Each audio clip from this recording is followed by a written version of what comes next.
शासनाच्या UIDAI मार्फत या ठिकाणी लातूरमध्ये आधार सेवा केंद्राची चाललेली आहे.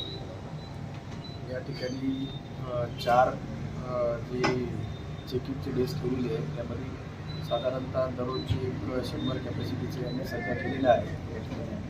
आणि यापुढे सुद्धा वाढले तरी त्या ठिकाणी जेवढे जास्त येतील सेवा केंद्रावर जेवढे लाभार्थी होतील त्यांची सर्वांची व्यवस्था केली जाणार आहे. आपल्या सर्वांनाच माहीत आहे की आधार कार्ड हे सगळ्याच गोष्टीसाठी लागते. शाळेमध्ये स्कॉलरशिपसाठी असेल किंवा आपल्याला आता शेतकऱ्यांची जी कर्जमाफी योजना आहे त्यासाठी सुद्धा आपल्याला आधार लिंक बँक खातं उघडायचं असेल तरी लागेल. इन्कम रिटर्न्स भरायचे असतील तर त्या ठिकाणी सुद्धा आपल्याला आधार कार्ड लागत असते. आपली एक ओळख म्हणून सगळ्यात महत्त्वाचं आधार कार्ड आहे. बऱ्याच ठिकाणी जरी पुरावा रहिवासाचा मानला जात नसला तरी त्यावर पत्ता असल्यामुळं आणि तो व्हेरीफाय होत असल्यामुळे तो सुद्धा या ठिकाणी ट्राय केला जातो.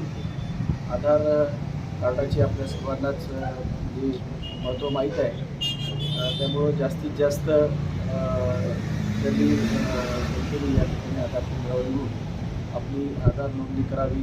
आपली नोंदणी झालेली असेल तर त्यामध्ये बायोमेट्रिक फोटो ॲड्रेस किंवा ॲप्लिकेशन करायचं आहे. त्याच्यामुळे ती मोफत होणार आहे त्यामुळे यासाठी कुठे शुल्क लागणार नाही याची आपल्याला सांगण्यात येत आहे. तसेच इतर ज्या गोष्टी आहेत अपडेशन असेल किंवा बायोमेट्रिक अपडेशन असेल शासनाचे दर आहेत त्या दरामध्येच इथे दिले जाणार आहे. त्यापेक्षा कोणी मागले जास्तीची रक्कम मागली तर त्या ठिकाणी आमच्याकडे तक्रार नोंदवावी अशी याद्वारे आवाहन करतो. धन्यवाद.